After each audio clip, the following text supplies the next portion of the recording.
안녕하세요, 도반님들. 붓다의 딸 세상을 비추다 2부 빛의 여정의 4장 한계를 뛰어넘어를 요약해 드립니다. 디파마의 삶이 보여주듯 수행의 길은 믿음과 한계에 매 순간 도전하는 탈박 꿈의 여정입니다. 스승으로서 할 일은 제자들이 나는 할 수 없다고 생각할 때 그 관념을 뒤집어 주는 것입니다. 할 수 없다는 나는 누구이고 할 수 없다는 마음을 만드는 것은 또 무엇일까요? 디파마는 마음이 할 수 있는 일에는 한계가 없음을 깨달았습니다. 그녀는 때론 강경하고 때론 조용하고 냉정하게 제자들을 끝까지 몰아세우며 그들이 한계를 뛰어넘도록 격려했습니다. 한계를 넘는 것이란 문제점을 드러내고 문제가 풀리도록 놓아두고 무너져 내리는 것을 지켜보며 그 지점으로 계속 앞으로 나아가는 것을 의미합니다.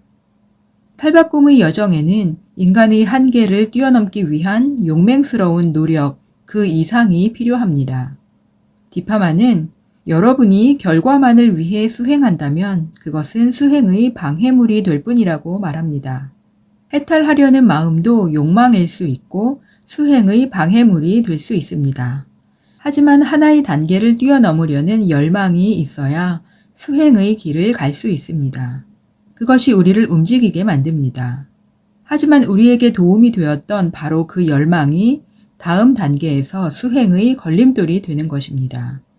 우리는 언제 그 노력이 걸림돌로 변하는지 알아차려야 합니다. 포기하지 않고 무슨 일이 일어나는지 알아차려야 합니다. 그것이 우리가 할 수 있는 모든 것입니다. 육체나 삶에 신경 쓰지 말고 수행하십시오. 그리고 여러분이 가슴에 있는 모든 사랑으로 수행하십시오. 이것이 디파마의 수행 자세였습니다. 수행을 위해 우리는 우리 내부에서 사랑과 연민을 발견해야 합니다. 그렇게 된다면 우리도 디파마처럼 어린아이 같은 호기심을 가지고 진실하게 수행에 임하게 될 것입니다. 서양에서 온 제자들에게 가장 어려웠던 과제는 안정, 온화, 연민을 통한 수용과 노력의 균형을 맞추는 것이었습니다. 수행자 밥 레이에게 디파마가 수행이 잘 되고 있는지 물었습니다. 밥은 아침과 저녁일이 끝난 뒤 수행한다고 말했는데 디파마가 그럼 주말엔 뭘 하냐고 묻습니다. 디파마는 밥에게 토요일과 일요일에도 하루 종일 수행해야 한다고 말합니다. 미셸 맥도날드 스미스의 일화입니다. 그녀는 명상센터에서 어느 날 오후 낮잠을 자기 전 창밖을 보았다고 합니다.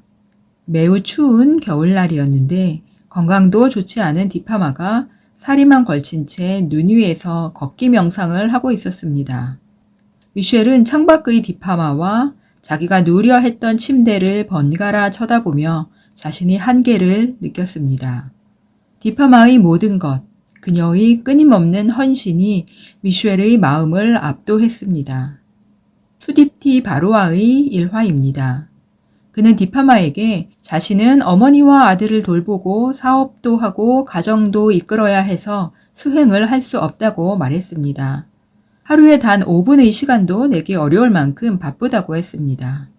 그러자 디파마는 지금 당장 자기와 5분간 명상을 해보자고 말하고 시간이 없다는 수딥티에게 명상 지침들을 알려줍니다. 수딥티는 그녀와 5분 동안 명상을 했습니다.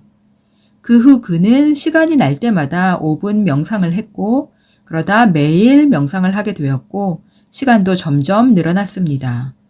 이제는 낮에는 물론 밤에도 명상을 하며 많은 시간을 쏟게 되었다고 합니다. 카트라나 슈나이더의 일화입니다. 그녀는 2달간 디파마에게 지도받았다고 합니다.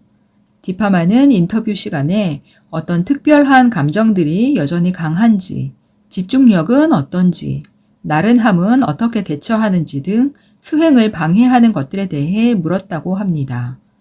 디파마는 무엇을 하건 항상 변함이 없었고 언제나 안정감과 두드러지게 강한 집중력으로 모든 일을 했다고 합니다. 잭 콘필드의 이야기입니다. 디파마는 언제나 여러분은 얼마나 오랫동안 수행할 수 있나요? 여러분의 마음 챙김은 어떤가요? 여러분은 삶 속에서 얼마나 깨어 있나요? 라고 물었다고 합니다. 이러한 물음이 제게는 당신은 정말로 수행을 하고 있는 건가요? 아니면 그냥 생각만 하고 있는 건가요? 라는 물음으로 들렸다고 합니다. 마지막으로 조셉 골드스타인의 이야기입니다. 조셉은 디파마를 통해 자신이 할 수 있는 것이 무엇이며 그것을 성취하려면 어떻게 해야 하는지에 대한 가장 큰 선물을 받았다고 합니다. 조셉의 말입니다. 디파마는 끊임없이 노력했다. 노력하는 사람은 그것이 얼마나 오래 걸릴지, 얼마나 어려울지 생각하며 미리 겁먹지 않는다. 몇 달이 걸릴지 몇 년이 걸릴지도 모른다. 하지만 그건 중요하지 않다. 마음속에 용기가 있기 때문이다. 그녀는 나에게 올바르게 노력하면 모든 것을 해낼 수 있다는 사실을 깨닫도록 도와주었다. 여기까지가 2부 4장의 내용입니다. 다음에는 5장 마음의 눈으로 바라보세요가 이어집니다. 시청 감사합니다, 도반님들. 행복하고 건강하세요.